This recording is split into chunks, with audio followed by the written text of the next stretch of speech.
Shalom Alejen, qué bueno que están con nosotros una vez más. Tenemos la sala abierta para todas las personas, además de los miembros de la Yeshiva. Y tenemos una clase que va a complementar una anterior.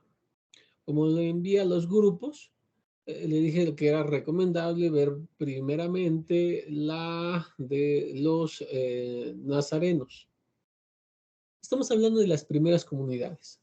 Nuestro objetivo, como dijimos en esa clase anterior, es que los alumnos puedan conocer cómo es la vivencia, la fe de las primeras comunidades y qué tanto se difiere de las comunidades actuales.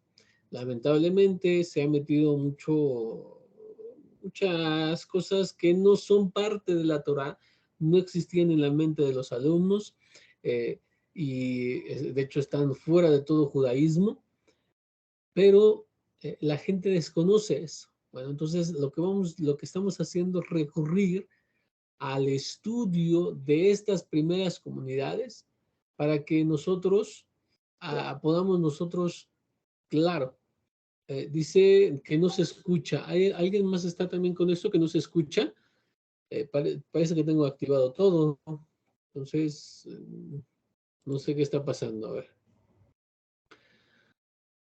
ver, ¿me escuchan? Sí, aquí se escucha bien. Muy bien. Entonces, creo que hay un pequeño problemita. Podría ser que tu conexión no esté muy bien. Tal vez una opción sería salir y volver a entrar para ver si se arregla esto. Bien, entonces decíamos que ese es nuestro objetivo. Y vamos a hacer notar cómo lo que se enseña en la yeshiva, desde la clase pasada hemos estado haciendo notar de lo que se enseña en la yeshiva es lo más cercano a esas comunidades. O sea, somos fieles discípulos que tienen una fe muy acercada a esa. Y si no la tenemos, ¿qué pasa? ¿Qué pasa si nosotros no tenemos esa fe cercana? Es momento de cambiar, es momento de rectificar, de volver a evaluar, de volver a estudiar para ver en dónde está nuestro error. Y bueno, entonces, dicho esto como introducción, vamos inmediatamente a nuestra presentación. Muy bien, estamos entonces en las primeras comunidades. Hoy vamos a abordar el grupo llamado Ebionim. En hebreo, Ebionim, es un plural, Ebionim, los pobres. Y bueno, como dijimos, ya vimos un poquito de introducción en la clase anterior, no lo vamos a repetir aquí. Hablamos de los motivos que ya volví a resumir en unos minutitos. Y decirles que esa de los nazarenos, este grupo sobrevivió hasta el siglo IV. Y no eran ni muy ortodoxos ni muy liberales, estaban por la mitad. Bueno, primero hay que hacer un recuento de los padres. ¿Por qué? Porque tenemos que utilizar sus escritos. Lamentablemente no ha sobrevivido mucho o casi nada, por no decir nada, de estos grupos, de la literatura de estos grupos, que sí la hay. En la próxima vez, la próxima ocasión, vamos a tener aquí la presentación de un libro que nos legaron estos grupos. Pero primero, por eso hay que estudiarlos y después vamos a lo que es el documento en sí. Bueno, entonces, estamos hablando que vamos a utilizar los padres como lo hicimos en la clase pasada. Y recuérdese que estamos poniendo aquí los años aproximadamente de donde se ubican para nosotros poder, obviamente aquí, cronológicamente ubicarnos en este espacio. Entonces, hemos hablado mucho de Epifanio de Salamina, o sea, con su documento donde nos habló de los nazarenos. Esto fue hasta que fue muerto en el 403. Eusebio de Cesarea, muy conocido también por uno de sus trabajos, la historia eclesiástica. Entonces nos remontamos un poquito más atrás con Orígenes, Hipólito de Roma, Ireneo. Entonces nosotros vamos a comenzar por ahí. Vamos a comenzar entonces, lo dijimos desde la vez pasada, desde lo más alejado. O sea, primero vamos a empezar con Epifanio, que dicen de ellos, y después nos vamos a regresar hasta el que tiene la noticia más antigua, que sería Irineo, Irineo de León, aproximadamente en el 177 es que nos va a dar información de este grupo.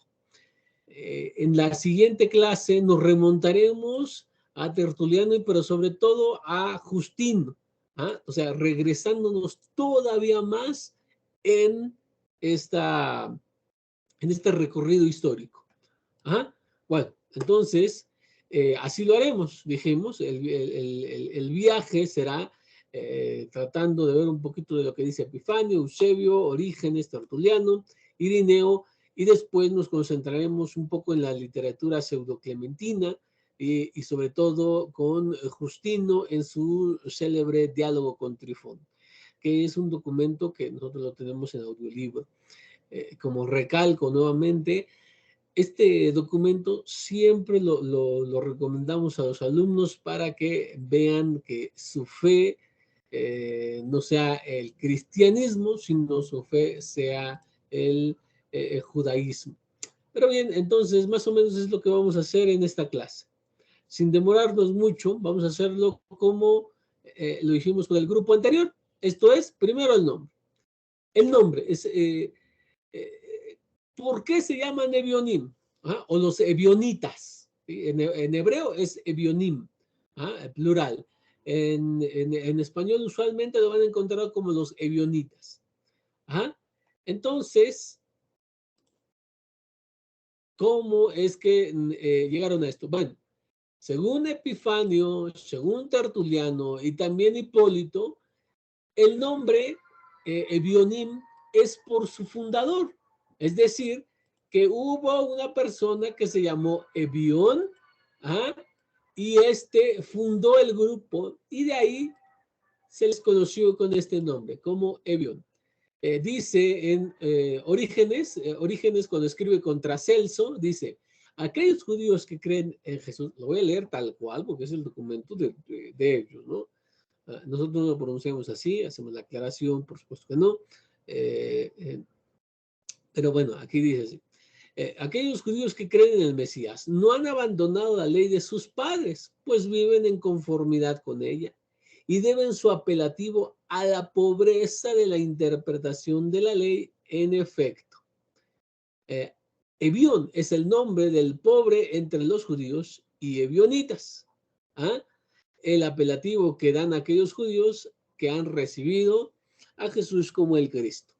Bueno, dijimos que Ebión era el fundador, pero según la opinión nada más de estos tres, bueno, también puede haber más, pero de entrada Epifanio, Tertuliano e Hipólito, ellos dicen que existió una persona que se llamó Ebión y de ahí que como fue el fundador de este grupo, se les conoció así. Ahora, Orígenes tiene una opinión distinta. Dice que Ebión, lo dice muy bien, Ebión en hebreo significa pobre. Hay que resaltar esto. Ebión, nombre que significa pobre, en hebreo. Lo vas a encontrar como ebionitas, pero en hebreo Ebión sería ebionim, su plural. Bueno, entonces, como ve que significa pobre, entonces va a ser un juego de palabras, haciendo una mofa de ellos, diciendo, deben su apelativo a la pobreza de la interpretación, como significa pobre, bión, entonces dice eso, pobre, sí, pero pobres en interpretación. ¿Por qué dice esto Orígenes? Porque para él la ley, como para todo cristiano, la ley ha caducado, Jesús es el término de la ley, no más circuncisión, no más Shabbat y todo eso. Entonces dice, como estos grupos siguen viviendo la ley de sus padres, o sea, la Torá, son conocidos como Ebionim, pobres, le dice, son seguramente pobres, pero en interpretación. Y no es lo único, el único que va a decir es este juego de palabras para insultar a el grupo que vamos a analizar. Pero observes entonces que los padres están en contra de este grupo, que los tachan como herejes. ¿Por qué? Porque son en todo judíos, pero tienen una diferencia, es lo que nosotros somos. Somos judíos en toda regla, pero creemos en que Rabí Joshua es el Mashiach, ese es el Mesías.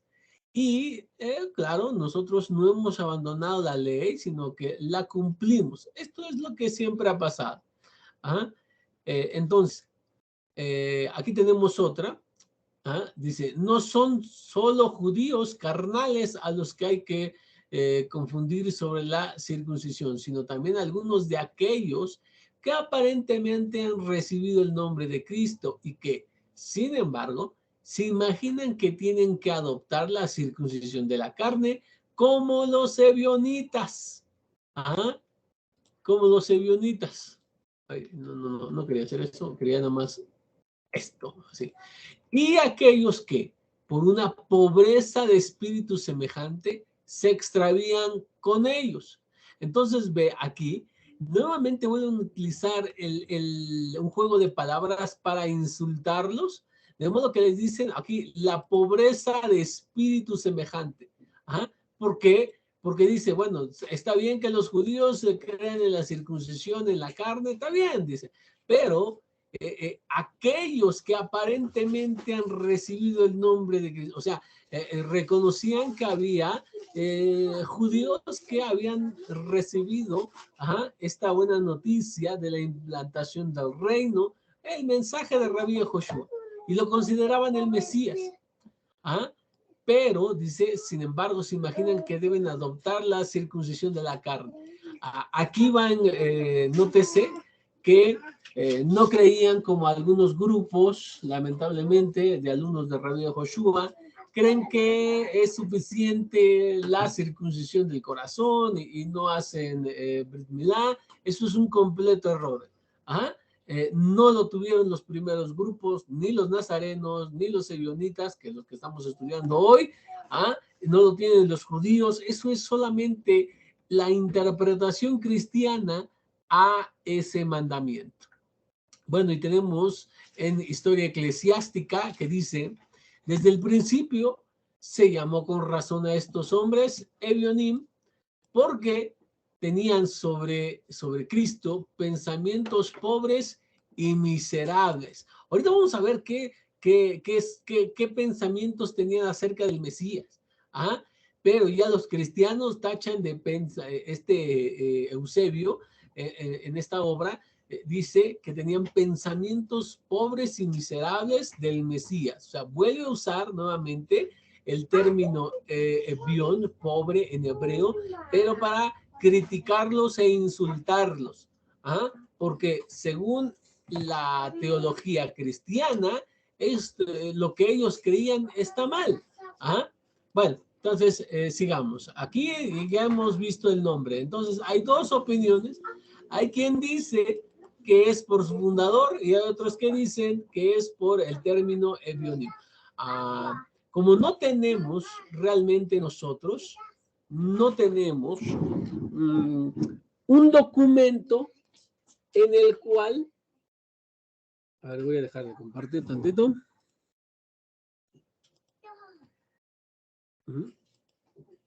Repito, no tenemos un documento en el que ellos se autodefinan. Esto es lo que otros grupos piensan de ellos, pero no es lo que ellos se definían. ¿Por qué se llaman ebionim? Probablemente, no lo sabemos bien, pero probablemente sea porque hay sentencias, ¿sí? hay sentencias como la de bienaventurados los pobres y otras semejantes que pudieron adoptar su nombre de ahí, de una de las enseñanzas muy famosas de Rabbi Yehoshua. ¿Ok? Entonces no tenemos, pero bueno, podría ser también la otra opción de que un tal Evión les haya formado su grupo. Puede ser también, porque también lo hay, por ejemplo, los Tzedkim, los Baitosim, bueno, esos los veremos en algún momento, pero están en la Mishnah que dicen que ellos se separaron, hicieron su propio grupo y bueno, su grupo tomó el nombre de su fundador y podría ser, porque por ahí también hay uno. Bueno, entonces, origen. Según Epifanio, los comienzos de los Ebionim hay que ligarlos a la huida de la comunidad de Jerusalén a Pella, ciudad de la Decápolis, cerca de Batanea o de Basanítide, en el año 66. ¿Ah? En la historia eclesiástica, según Eusebio, el grupo de los Ebionim hunde sus raíces en el periodo antiguo, pues habla de ellos en el mismo momento en que evoca a los herejes Menandro y otro de los herejes. Entonces, estos, según otra vez Epifanio y según Eusebio en su historia eclesiástica. Ok. ¿Qué dicen ahora estos autores acerca del grupo? Vamos a examinarlo. Primero vamos a empezar con Epifanio, ya en el siglo IV. ¿Qué nos dicen de los ebionitas? Y noten el tiempo. Quiero que vean qué es lo que dicen entre más alejados estén del grupo. Estos ya al siglo IV no tienen tanto contacto con ellos.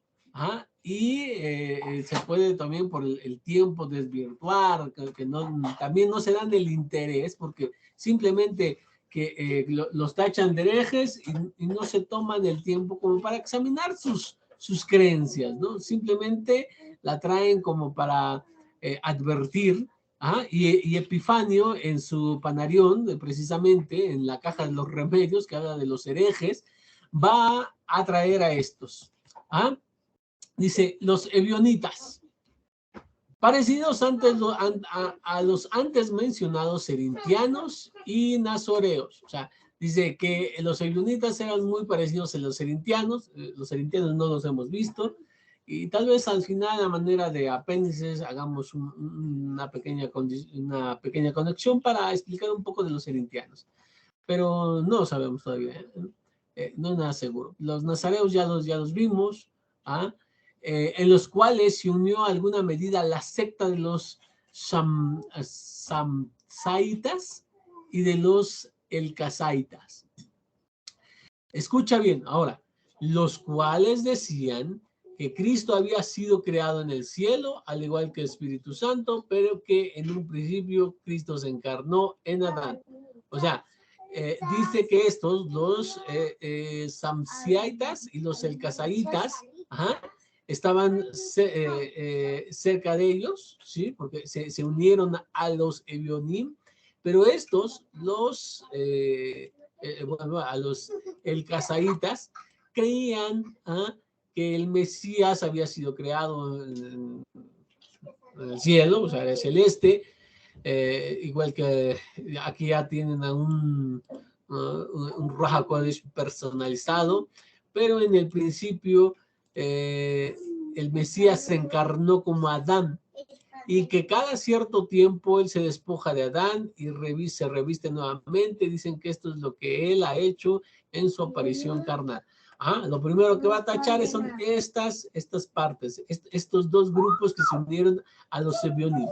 Pero no son los Ebionim, o sea, ojo, o sea, estos que se unen a los Ebionim tenían esa doctrina, pero no eran los Ebionim, o sea, no era la fe de los Ebionim. Ahora, entonces, pero para que los Ebionim hayan acertado a estos, entonces se ve un cierto grado ya de corrupción. O sea, de alejamiento de la Torá y de este grupo. Continuamos, dice. Aunque, ahora sí viene con ellos, dice, aunque son judíos, tienen los evangelios, aborrecen comer carne, consideran el agua como algo divino y creen que Cristo se revistió de un hombre en su aparición carnal, como dije, constantemente se bautizan en las aguas, tanto en verano como en invierno, aparentemente para purificación, como los samaritanos. Entonces, veas, son judíos, ahora sí, abordan los Ebionim dicen son judíos, pero ¿qué tienen? Tienen lo que ellos llaman los evangelios, que el mundo mesiánico de hoy les llama Besorot, que tampoco es un término para designarlos, pero no estamos en esa clase. Ahorita, entonces, tienen todos los libros judíos y añaden a su estudio también los documentos de los primeros discípulos, que nosotros conocemos como el Keter. Ahora, en cuanto aborrecen a comer carne, esto es, al parecer, lo que es el vegetarianismo. En Romanos capítulo 14, Shaul está hablando acerca de unos en su grupo que tenían una fe similar. Unos dicen no comían carne y otros sí comían carne. No está hablando de comer o no comer alimentos impuros. Nadie se le había ocurrido eso. Pero hay quienes, a ver, es más, por favor, Romanos capítulo 14, vamos para allá. Alguien que me pueda apoyar ahí en Romanos capítulo 14 para que nosotros avancemos aquí. ¿Sí? Vamos rápidamente, ustedes deben tener ahí una escritura a la mano. ¿Todo el capítulo? No todo el capítulo, simplemente vamos el versículo 1 y 2 y explico algo, por favor. Ok, dice, pero el que es débil en la emuná deben recibirlo y no para juicio sobre opiniones. Y el que tiene emuná come de todo, mientras otro, que su emuná es débil, come solamente hierbas. Entonces, vean, como aquí lo que Shaul está diciendo es que hay unos débiles en la fe y otros que son fuertes, ¿no? Pero les dice, oigan, no juzguen según las opiniones, no juzguen por las opiniones. Hay quien cree que puede comer de todo, o sea, come tanto vegetales como carne, como cereales, come de todo. Estamos hablando simplemente de lo permitido. Ahora, y otro dice, pero otro que es débil, aquí los débiles en Romanos 14 son los que no comen carne. ¿Y a qué se basan que no comen carne? Bueno, porque Adán y Jabá en un principio, ahí en Gan Edem, no comían carne, eran plenamente vegetarianos. La Torah afirma y les dice a Hashem, ustedes tendrán todo lo verde, les será por alimento, tanto a él como a los animales. O sea, no había comer carne. Eso se da posteriormente, ya a Noah le dice, vas a poder comer carne. Eso también lo vimos en las clases de conversión y Camino del Gentil Justo. Bueno, entonces, el 3, por favor, dice... El que come no debe juzgar al que se abstiene, y el que se abstiene no debe juzgar al que come, porque Adonai le ha aceptado a él. Ajá, entonces le dice, ambos caminos son válidos. O sea, si una persona quiere ser vegetariano, bueno, adelante, puede ser vegetariano, pero no debe imponer ni juzgar a los que comen carne. ¿Por qué? Porque Hashem también dijo en el libro de Vaikra, también en Devarim, nos dice que se puede comer carne, nos dice esto van a poder comer de entre los animales del agua, de entre los animales terrestres, etcétera, etcétera. Bueno, entonces esto es el problema también aquí. Entonces, cuando dice aborrecen comer carne, es un grupo que de esto, o sea, que vivía su vida en Torah, pero juzgaba que debía comerse solamente como en la dieta en Gan Eden. Entonces, consideran al agua como algo divino. Esto no sabemos a qué se refiere, bueno, al menos un servidor, no entiendo a qué se refiere. Y creen que Cristo se revistió de un hombre en su aparición carnal, o sea, que fue plenamente hombre, no es un ser divino, no es Dios. Entonces es un ser humano. Constantemente se bautizan en agua. ¿Por qué? Porque sabemos que para los judíos es importantísimo una mikve, un lugar donde purificarse, tanto los hombres como las mujeres, conforme lo manda la Torá. Para ellos también era muy importante. Y de hecho, los sabios nos dicen, si no hay en la comunidad la posibilidad de construir una sinagoga, a la vez que construyen una mikve, ¿cuál tiene preeminencia? O sea, ¿cuál se tiene que hacer primero? Y la respuesta es una mikve. ¿Por qué? Porque es importantísimo la purificación para el judaísmo. Dice, tanto en verano como en invierno, ¿sí? Porque esto no depende de que se hace frío o hace calor, sino que realmente es por cuestiones de pureza ritual.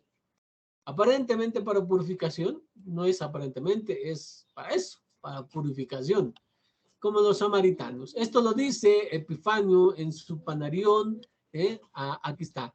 Entonces, ahora, podríamos quedarnos con lo que nos había dicho, porque no solamente menciona a los serintianos y a los nazareos, también a los samsaitas y los elcasaitas. ¿Quiénes son los serintianos? Ahora, sea, para que veas, ¿quiénes son los serintianos? Dice Irineo acerca de Cerinto y su grupo. Yeshua no nació de una virgen, pues eso le parecía imposible. O sea, ¿por qué a los ebionitas dice que eran parecidos a los serintianos?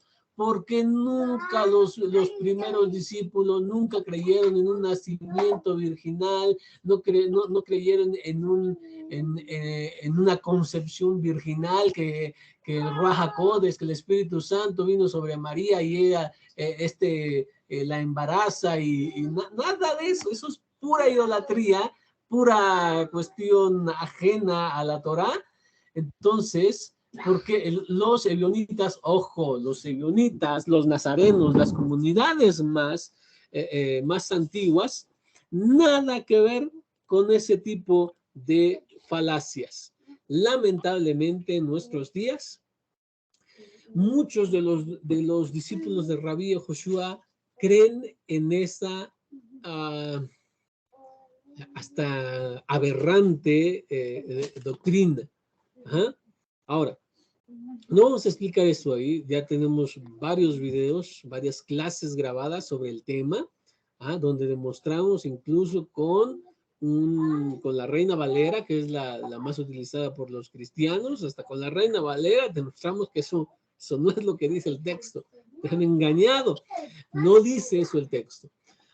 Y hemos hecho varias por ahí. Entonces, nótese que este grupo, los Ebionim, aunque tienen cierta corrupción, siguen fieles a la Torá, siguen sin creer en el nacimiento virginal, se mantienen bajo los regímenes constantes de pureza. Entonces, dice, sino que fue hijo de José y María mediante una generación similar a los demás hombres. Eso es lo que decimos nosotros. Rabí Joshua, ¿cómo nació? Pues Yosef, su padre, y Miriam, su madre, se casaron, tuvieron relaciones sexuales, y a los 3 meses aproximadamente, eso también lo veo en las otras clases, 3 meses aproximadamente quedó embarazada como cualquier ser humano del mundo, desde Adán hasta nuestros días, y va a continuar así. Nadie ha nacido de otra manera, ni nadie va a nacer de otra manera. Y dice, y predominó sobre todo por la justicia, la prudencia y la sabiduría. No es divino, es él por su estudio de Torah, por su piedad, por su justicia, ameritó ser el Mashiach, y esto es lo que enseña a sus discípulos, no otra cosa. ¿Sale? Entonces, vean esta primera parte. ¿Sale? Entonces, seguimos. Dijimos que vamos a hacer un viaje, ¿sí se acuerdan? Dejen regreso. Ya vimos a Epifanio, ¿sí? Epifanio en el 403 aproximadamente en su Panarión. Ahora vamos a ver qué dice Eusebio. No, perdón, ¿o es Hipólito? Vamos a ver. Aquí está. Eusebio de Cesarea, ¿sí? Entonces seguimos en el siglo IV. Dice así de ellos. A otros, el malvado demonio, como no podía apartarlos del amor del Mesías, los ganó por un flanco en que los encontró vulnerables. Desde el comienzo se llamó con razón a estos hombres ebionitas, porque tenían a propósito de Cristo pensamientos pobres y miserables. Eso ya lo habíamos tratado, cuando dijimos que él también decía que se trataba de Ebionín como pobres, es su nombre. En efecto, lo contemplaban como simple y ordinario. No era más que un hombre justificado solo por el progreso de su virtud. Ha sido más claro. O sea, cuando tú le mencionas a un judío, le dices, oye, la doctrina del mesianismo actual, no, es que es hijo de Dios, 100% Dios, 100% hombre, no, pues sí, es herejía, o sea, quieren romper las vestiduras, ¿quién no? O sea, las personas vemos, no, esto es terrible. Pero, ¿ves? O sea, los mismos cristianos están hablando de estos grupos y dicen, nada que ver con el cristianismo. Por eso no los aceptaban entre cristianos, porque para ellos no eran cristianos. El Mesías nació de manera natural, y no era divino, solamente se destacó por su piedad, por su justicia. Eso es lo que ellos creían. Y bueno, entonces seguimos adelante. Dicen, era absolutamente necesario observar la ley de Moshe, o sea, ¿qué es necesario? Es imprescindible, no hay manera de negociarlo. Se sigue la Torá o se sigue la Torá, punto, no hay de más. No es de que, a mí no me gusta esto, yo digo que los sacrificios ya no se deben de hacer porque Jesús es el sacrificio perfecto, no a la circuncisión porque la circuncisión del corazón, no al siniú, entonces nada de eso, eran 100% judíos. La Torá de Moshe se observa, punto. Porque decían, no se salvarían solo por la fe en el Mesías, y por la vida conforme a la fe. Fíjate qué es lo que dicen. No se salvarían solo por la fe. Para esto, para los cristianos, les suena herejía. ¿Por qué? Porque el cristianismo dice la sola fide, solamente a través de la fe. ¿Sí? Ellos se salvan simple y solamente por la fe. Pero lo que dice Jacob Tzadik en su carta, dice, ¿tú crees que solamente por la fe te puedes salvar? No, dice, no. Así, la fe sin obras, o sea, sin la Torá, no es, dice, no es más que un cuerpo muerto. Y bueno, ahí tenemos otras cosas. Por eso a Martín Lutero odiaba esa carta. No la quería en lo absoluto. ¿Por qué? Porque iba en contra de lo que él decía. Pero bueno, entonces, nótese la fe de esta primera comunidad. Pero junto a estos últimos había también otros que tenían el mismo nombre y que estaban en su extraña estupidez. Palabras fuertes. Pero bueno, entonces aquí se dice que hay diferentes tipos. Hay otros también que tenían el mismo nombre, o sea, eran diferentes grupos de Bionim. había Evionim que, o sea, que este grupo no era monolítico. ¿A qué nos referimos?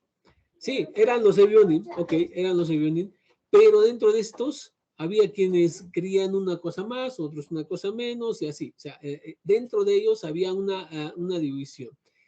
Esto muy común, muy común. De hecho, el mesianismo actual, mesiánicos, yo los llamo como mesiánicos, bueno, alumnos de Rabbi de Joshua, pero hay muchos pensares. Hay quien cree que el Mesías es divino, hay quien cree que, no sé, muchas otras cosas, ¿no? Las que estamos viendo, que el Mesías nació del Espíritu Santo solamente, sin participación de su padre. Entonces, pues ahora sí que ellos mismos le están diciendo bastardo al maestro, porque, pues, miren, estaba casada, ¿no? Y viene y se embaraza. Terrible. Entonces, hay diferentes grupos, dependiendo del pensamiento. Y esto va a ser importante porque nos va a dar la respuesta a la diferencia de noticias de este grupo en específico. Dice, no negaban que el Señor hubiera nacido de una virgen y del Espíritu Santo. O sea, viste que primero dijo, oye, hay otros grupos dentro de este. Hay unos Evionim, que sí creen, bueno, o que no negaban que hubiera nacido de una virgen y del Espíritu Santo. O sea, ya estaban corruptos, ya habían adoptado el dogma cristiano. Claro, estamos en el siglo IV. Había unos Evionim que se vieron atraídos por esa doctrina y ya lo creían. Sin embargo, de forma similar a aquellos, no confesaban que fuera preexistente. O sea, a pesar de que creían ya en el nacimiento virginal, dice, no confesaban la preexistencia, ¿sí? Ni siendo Dios, verbo y sabiduría. O sea, no creían lo que... y claro que tenían el libro de Yohanan, claro que lo tenían, pero eso los primeros versículos que dice, y la palabra era, era Elohim, como dice, para ellos obviamente no pensaban que fuera divino o preexistente, no. Ajá. Ya había corrupción, pero seguían aún conservando ahí. Ajá. Y así volvían a la impiedad de los primeros, tanto más que, al igual que forma aquellos, ponían todo su celo. Oh, esto es tremendo, mira. Ponían todo su celo a cumplir cuidadosamente las prescripciones carnales de la ley. Esto me parece a mí que tenemos que destacarlo, de verdad, porque un celo y cumplir cuidadosamente. O sea, eran alágicos en otra manera, en otra forma de expresarlo, otra forma de decirlo. O sea, ¿por qué estudiamos alajá? Tienes que hacer esto, tienes que hacer aquello, y si haces esto, debes hacer aquello, etcétera, etcétera. Porque así eran las primeras comunidades. Los grupos hoy en día que no quieren la halajá, que no quieren Talmud y todo ese tipo de cosas, un completo error, porque los primeros discípulos lo cuidaban escrupulosamente. Dice, esta gente pensaba que había que rechazar. Esto también para muchos es un golpe tremendo para su fe, porque dice, esta gente pensaba que había que rechazar absolutamente las cartas del apóstol Pablo, al que ellos llamaban un apóstata de la ley.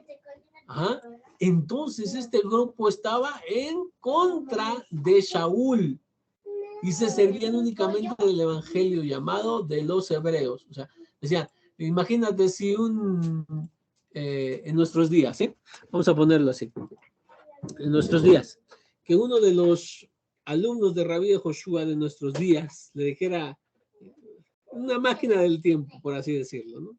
Nada más es una forma de expresar lo que hay en mi mente. Capaces de viajar en el tiempo. Y nos encontramos con una de esas comunidades. Y nos dijéramos, no, es que Shaul dijo, o en el libro de Hechos está diciendo, más, ¿no? Más como Shaul. Shaul dice que no, ya a los gentiles no hay que hacerle la circuncisión. Se rasgan ahí mismo los vestidos. ¿No? Pues, ¿cómo? No, por eso no lo podían tener como porque un mensajero correcto, porque los cristianos ya en el siglo IV utilizaban ¿a qué?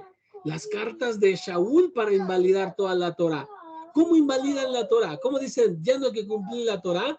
Por ejemplo, que dice Shaul, y el fin de la ley es el Mesías. Como estaban ahí todos los cristianos escudándose en una mala interpretación de Shaul, estas primeras comunidades dijeron nada que ver, ¿no? No queremos esas cartas, así de sencillo. Nos libramos de eso, al decir, no, ¡pum!, vámonos. Y solamente lo que se llama, lo que llama ahí el Evangelio de los Hebreos. Bueno, entonces, tenían una batalla declarada en contra de Shaul. Bueno, seguimos. Y apenas tenían en cuenta los otros, igual que los judíos, observaban el Shabbat y las otras costumbres judías. Entonces, apenas tenían en cuenta los otros. Tenían el documento de la vida de Rabí Joshua, su mensaje, en hebreo, y le llaman justamente el Evangelio de los Hebreos, también se le conoce como el Evangelio de los Ebionitas, ¿sí? Y apenas consultaban los demás. O sea, si nosotros llegábamos y les decíamos, no, es que en el libro de Juan dice tal esto, pues como que, ¿y eso qué? No, ese documento lamentablemente se ha perdido en la historia. O sea, no se ha tratado de reconstruir en base a algunas citas de los padres de la iglesia, pero bueno, es una reconstrucción. Además, pues no sabemos realmente cuál era el contenido, porque solamente tenemos el testimonio de los padres. Bueno, y luego, observaban el Shabbat y las otras costumbres judías. ¿Viste que dice costumbres?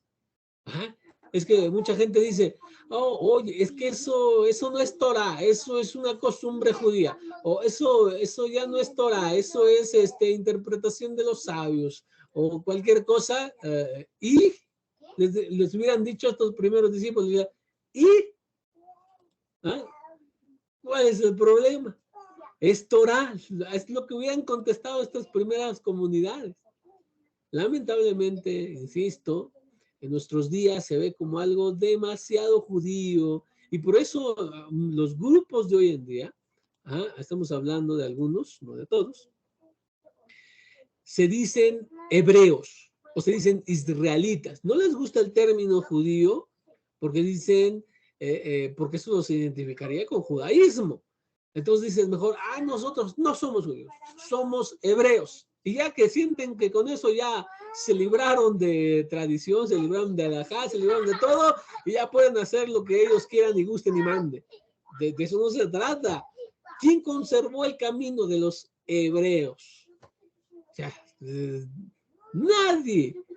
Los que se llaman hebreos ahí son los judíos, o sea, los descendientes de eso son judíos. O sea, ¿quién conservó realmente los hebreos bíblicos? El pueblo judío. Que demuestren de dónde se conservó el camino hebreo. No existe, no hay. Entonces, yo por eso les traigo precisamente, y no son realmente mis palabras, son los mismos cristianos hablando de estos grupos. Dice, pero fíjate aquí, curioso, pero celebran los domingos un poco como nosotros. O sea, un poco como nosotros. Celebran los domingos un poco como nosotros.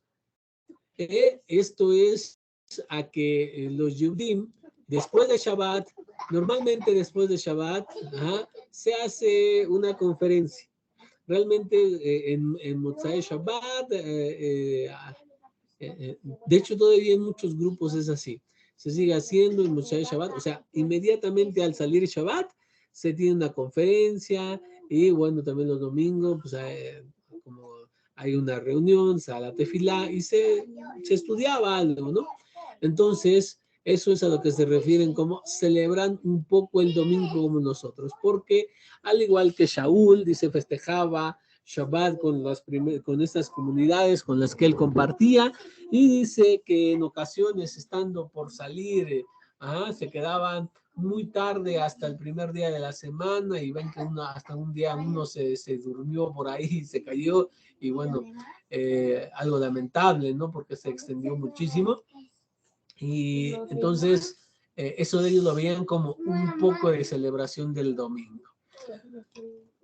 El recuerdo de la resurrección del sábado. Esto es toda la interpretación cristiana. O sea, ¿por qué ellos celebran un poco? Pues porque en recuerdo de la resurrección del Salvador. Como consecuencia de una actitud como esta, recibieron el nombre de Ebionim, que pone de relieve la pobreza de inteligencia, pues esta es la palabra con la cual son llamados los pobres entre los hebreos. Bien, ahora viajemos al siglo III, ¿sí? Miren, vamos así. Ya vimos a Epifanio en el año 400. Vimos a Eusebio en el año 300 y tanto. Ahora vamos a Orígenes, ¿sí? 185. Aquí no sé por qué está así. No, a ver. Aquí tengo un error. ¿Por qué 85? Esto no. Aquí tengo un error. Ahorita lo corregimos en esto, pero está un poquito antes de Eusebio y después de lo que es mira, aquí 170. Aquí sí. Entonces, quiere decir que son 100. 185, ¿sí? Sería 185 y al 251. Sí, así, ¿no? Entonces sí. Vamos a Orígenes entonces. ¿Qué dice Orígenes acerca de nuestro grupo? Dice, no, está, perdón, no, Orígenes, Tertuliano. Por el contrario, en la medida en que el Espíritu de Dios y la virtud del Altísimo no se le puede poner por debajo de los ángeles, el que es hijo de Dios que es Dios e hijo de Dios. O sea, está proclamando su fe para los cristianos, como fue concebido del Espíritu de Dios. Entonces es semilla divina, esperma divina, tiene que ser Dios porque su padre es Dios. Y de ahí también sacaron que como Miriam no puede ser simplemente un ser humano, porque es madre de Dios, entonces también tiene que ser divina y todo ese tipo de cosas. Bueno, entonces dice, en consecuencia, tan cierto como el revestirse con la naturaleza humana, se ha hecho inferior a los ángeles. Así sería falso si se hubiera revestido con la naturaleza de los ángeles. Esta opinión habría podido convenir a Ebión, que presenta otra vez a Ebión. Acuérdense de que dijimos que según Tertuliano, el origen del nombre de los ebionitas era porque existió un hombre llamado Ebión. Entonces, según él dice Ebión, que representa al Mesías como un hombre, solo como un hombre, un simple descendiente de la raza de David. Ah, precioso. O sea, los Ebionim, ¿en qué creían? En que Rabí Joshua es un descendiente de David. ¿Ah? Un descendiente de David, un simple hombre. ¿Ah? Un simple hombre, nada de divino. ¿Ah? Y que por lo tanto no es al mismo tiempo hijo de Dios. ¿Ah? Bueno, aquí está de donde lo tomamos. Muy bien. Ok, seguimos entonces. A Ebión, que niega que el Mesías haya nacido de la misma semilla de Dios Padre, se puede oponer en Juan 1:13. No nació por voluntad de sangre, ni por la carne, ni por la del hombre, sino de Dios. O sea, este Tertuliano dice, ellos los Ebionín están mal. ¿Por qué? Porque en Juan 1:13 dice que no nació por voluntad de la sangre. O sea, no puede ser hijo, según ellos, no puede ser hijo de Joseph. ¿Ah? No puede ser hijo de Joseph. Para nosotros, ¿cómo que no puede ser hijo de Joseph? Si no es hijo de Joseph, entonces no tiene derecho a el trono de David, porque Miriam no es descendiente de David. Y la identidad tribal se hereda por el padre y no por la madre. Y bueno, Tertuliano recuerda que, según Ebión, el Mesías no tiene nada de más en el que Salomón o el de Jonás. Entonces, vean, es lo que decimos. Rabí Joshua es el Mesías, por supuesto, el rey descendiente de la dinastía de David, claro, pero es como Shlomo en su tiempo, es como un profeta como Yoná. Excelente, ahí está, como hacen otros escritos. Tertuliano manifiesta su convicción. La escritura refuta anticipadamente todas las herejías. Y ahí va a explicar por qué, según el dogma cristiano, Jesús es Dios, Jesús es mayor que todos los hombres, Jesús es mayor que incluso que Moshe, que todos. Bueno. Entonces, ojo con eso. Hay muchos que hasta el día de hoy, ¿sí? Me he encontrado. Sucedió una vez que me dijeron, oye, parece que en uno de tus escritos o un mensaje que he enviado así a un grupo, pareces decir o insinuar que Moshe es más grande que ellos le llaman Yahshua, ¿no? Entonces, que el Mesías. Yo dije afirmativamente, digo, Moshe es el padre de los profetas. No, él es el más grande de todos los profetas anteriores a él y posteriores a él. Dice, no, y es que no, y bueno, ya que me empiezan a decir que no no es cierto, que es casi una herejía, y que me pueden demostrar que no es así, y para eso van a la Cábala, bueno, al Zohar, ¿no? Me dice, vamos a recurrir, te vamos a mostrar que en la Cábala, en el Talmud, y que bueno, vamos a ver. Pero es como tratar de defender la existencia de la celebración de Navidad con el Talmud. O sea, no se puede. ¿Cómo vas a decir que vas a defender la Mariología con el Talmud? O sea, no se puede, o sea, es imposible. Lo mismo tratar de decir que el Mesías es divino, que existe la Trinidad, como he escuchado algunos, que hablan de una Trinidad en el Zohar. Es que nada más quieren ver el dogma cristiano en documentos judíos, pero no existe.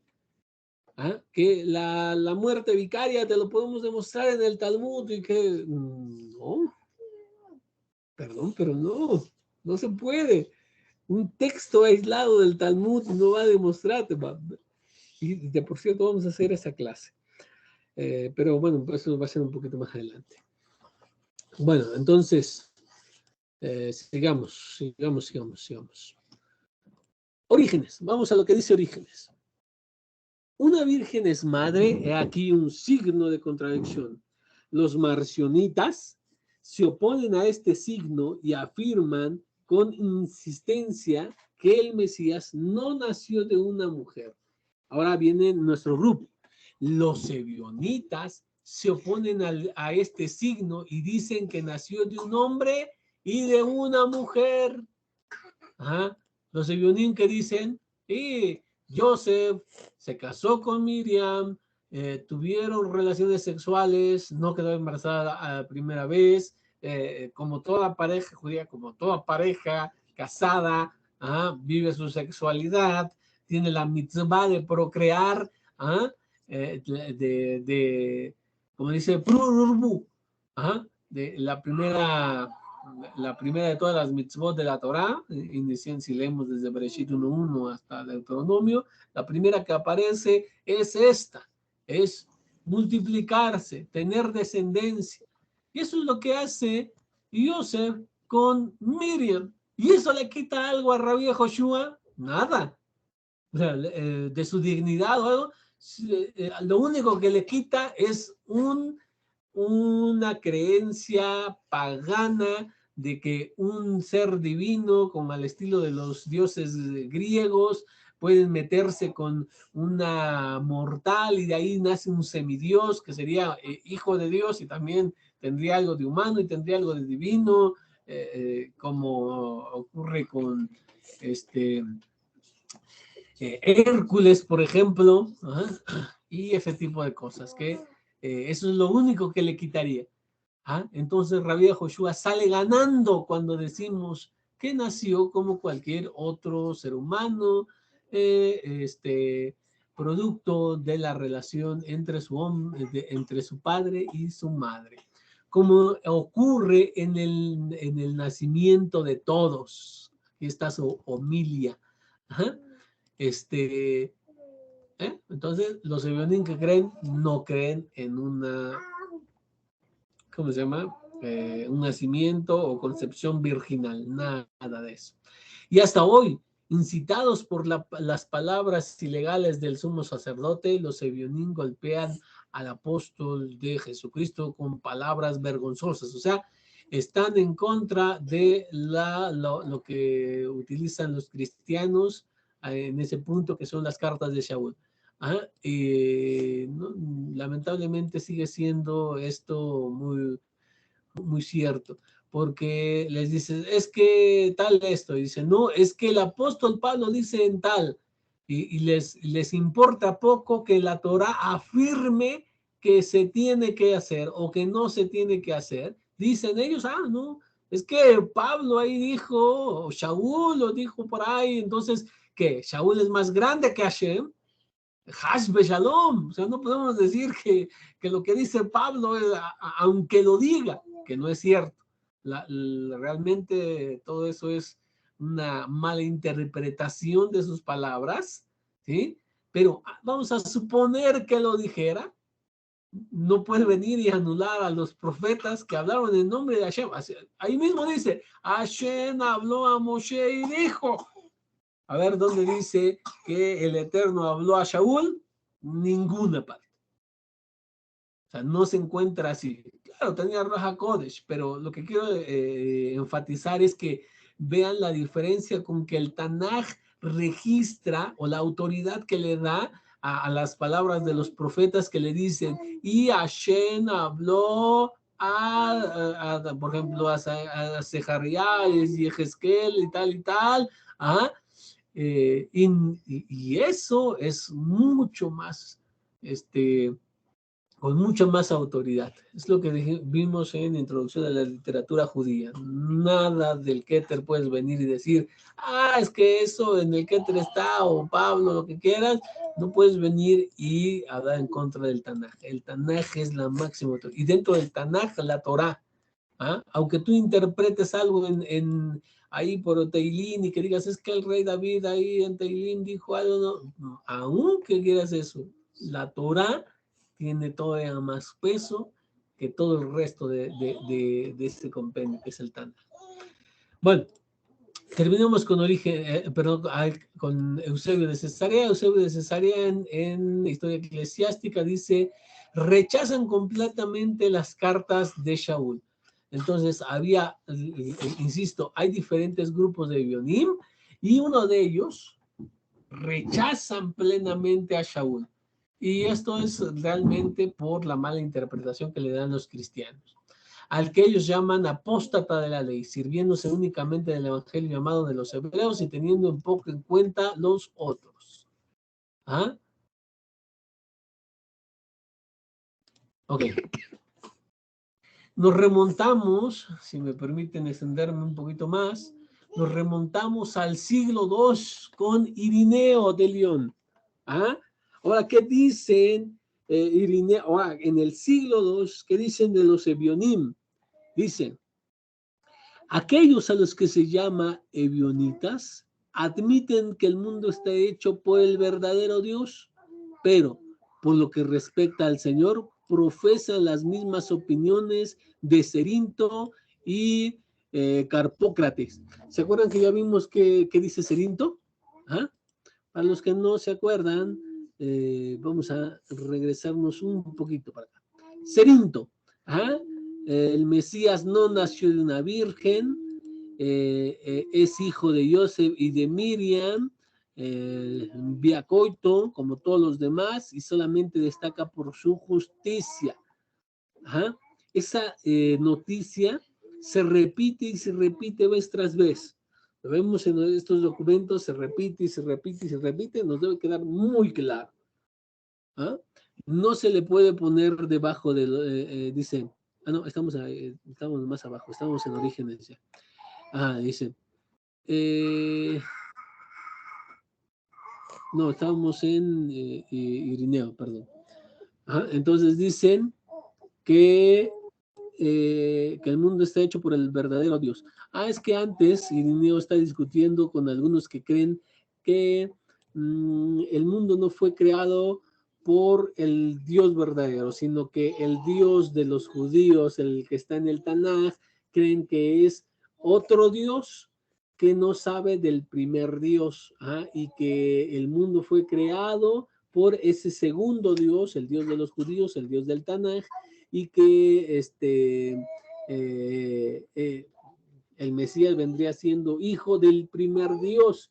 El Dios del Antiguo Testamento sería un malvado que mata a todos, manda al infierno, es de guerra, de odio, y el Jesús y el primer Dios son puro amor y ese tipo de cositas. Entonces, por eso dice que los Ebionim admiten que el mundo está hecho por Hashem, o sea, el Dios del Tanaj, el Dios de los judíos, este es el que ha hecho, y es el único verdadero.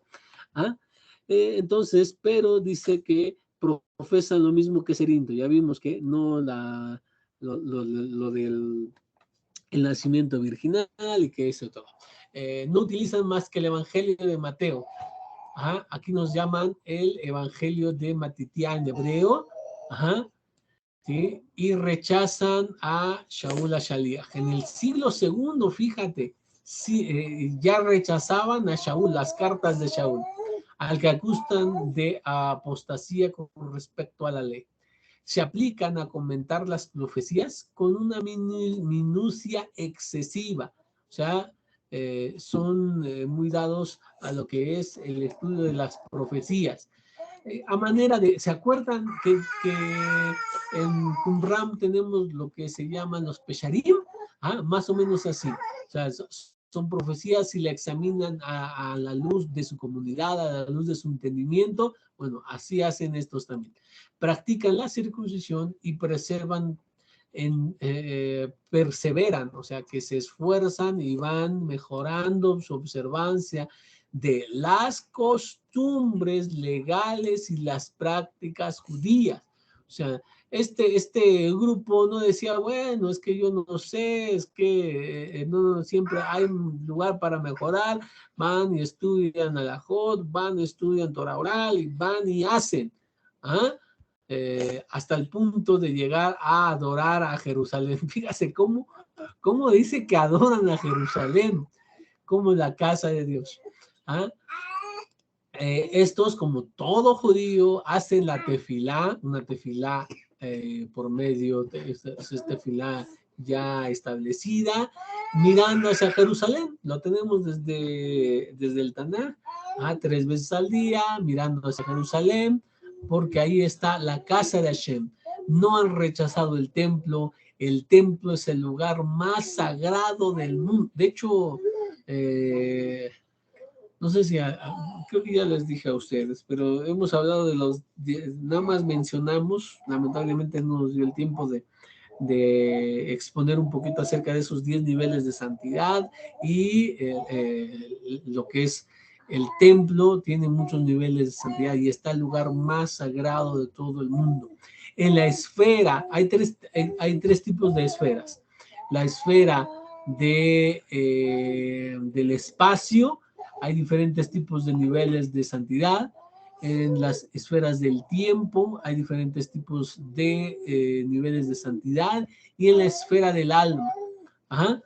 Entonces, una de estas, podemos decir, bueno, mejor les voy a mandar donde hablo de esas 3 esferas de santidad y cómo convergen cuando servimos a Hashem. Bueno, hasta el punto de llegar a Jerusalén. Ok, la casa de Dios. Bien, excelente.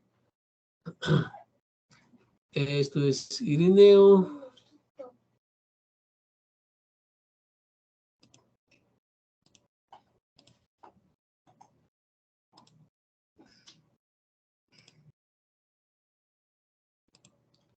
Aquí estábamos y llegamos a un poquito más de Irineo y dice, Irineo refuta a aquellos que niegan la divinidad de Jesús, pues solo lo mismo puede salvar a lo mismo.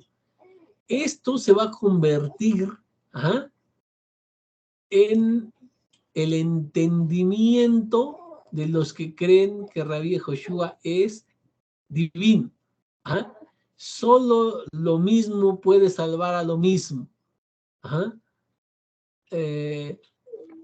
escuchado eso de que si es humano, no puede su muerte, su sacrificio, no puede salvar a toda la humanidad porque es humano? Tendría que ser Dios para que ese precio de la muerte de un Dios pueda salvar a toda la humanidad.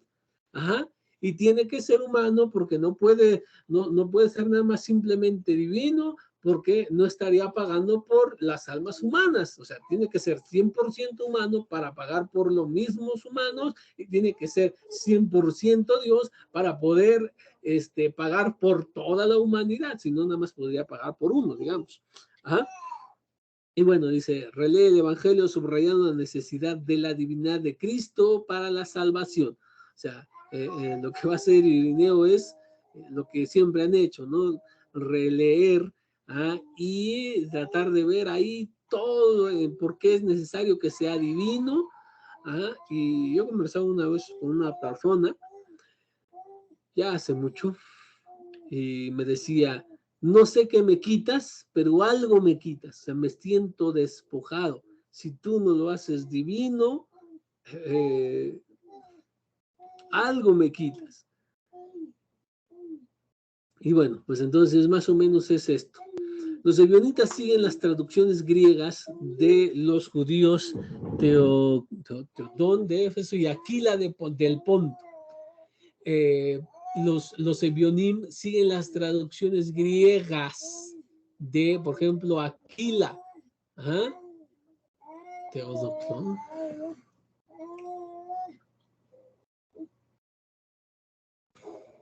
Un momento.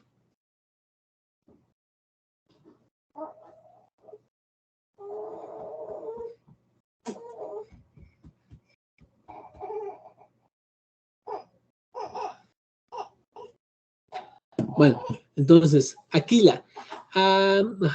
Aquila del Ponto hace una traducción del Tanaj al griego. ¿Por qué? Porque los cristianos empezaron a utilizar la Septuaginta como para decir los judíos modifican las palabras de Dios. Ellos han metido la mentirosa pluma de los escribas y acusaron a los judíos, que son los guardianes de las escrituras, acusaron de falsificar los versículos que hablan de Cristo, que hablan de su muerte redentora, de la cruz, y de tantas cosas, ¿no? Entonces, los judíos vieron que esto conducía a graves errores, ajá, y por cierto vamos a ver un poquito más de cerca nosotros lo que es la Septuaginta para ver los errores y diríamos horrores que hay ahí, ajá, y lo que hace Aquila es traducirlo según el texto hebreo, para evitar confusiones, evitar este tipo de errores tremendos. Y, por ejemplo, también, por supuesto, apegándose a la tradición judía, por supuesto. Y dice, en su traducción dice, he aquí que la joven concebirá y dará a luz un hijo. Dice joven, como dice en hebreo, alma, no dice betulá, virgen. ¿Sí? Entonces, para que los Ebionim dicen, no se confiaban en la Septuaginta, que hoy muchos mesiánicos lo que hacen es que vamos a la Septuaginta dice esto, y en la Septuaginta dice aquello, y no, la Septuaginta es un Targum, parece Targum, Shevi'im, ¿recuerdan que es un Targum? Un Targum es una traducción interpretativa, ¿ah? Pero que ellos todavía llevaron mucho más lejos y de ahí empezaron a basarse, ¿ah? En hacer sus doctrinas. A diferencia de los 70, estos traductores entienden en efecto el alma, en hebreo mujer joven, muchacha, como neunis, y no como partenos. Acuérdense que como en la Septuaginta aparece partenos, dice, he aquí que una virgen concebirá. Entonces de ahí empezaron a basarse el mito pagano tratando de defender con este versículo, pues en la versión de Aquila, que los Sebionim es las que siguen. Entonces hay que subrayarlo también. Los Ebiones siguen las traducciones de Aquila del Ponto. Pero Irineo, para Irineo, una interpretación como esta resulta imposible desde el nacimiento de Jesucristo. Estos traductores, bueno, vamos a ver, vamos a quitarlo aquí, vamos a ponerlo en el otro, porque no va a salir en las... de un momento.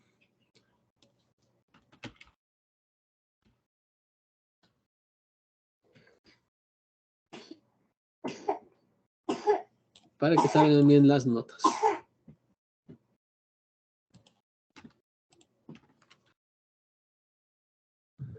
Ok, y continuamos leyendo. Y como partentos, ¿no? Para Irineo esta interpretación, ¿sí? Esta resulta imposible. Estos traductores son seguidos por los ebionitas, que dicen que Jesús nació de José, destruyendo así tanto como hay en ellos de esta gran economía de Dios y reduciendo a nada el testimonio de los profetas, que fue la obra de Dios. Y esto va a ser muy común que acusen los cristianos, basándose en la Septuaginta, a los judíos de targiversar las palabras de la Torah.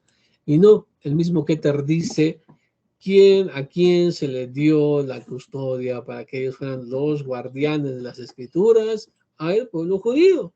Entonces, si ahora vienen y dicen, es que el pueblo judío, y ahora los únicos que ahora tienen la verdad son los cristianos, pues eso no tiene pies ni cabeza. Pero bueno, ese es lo que es la...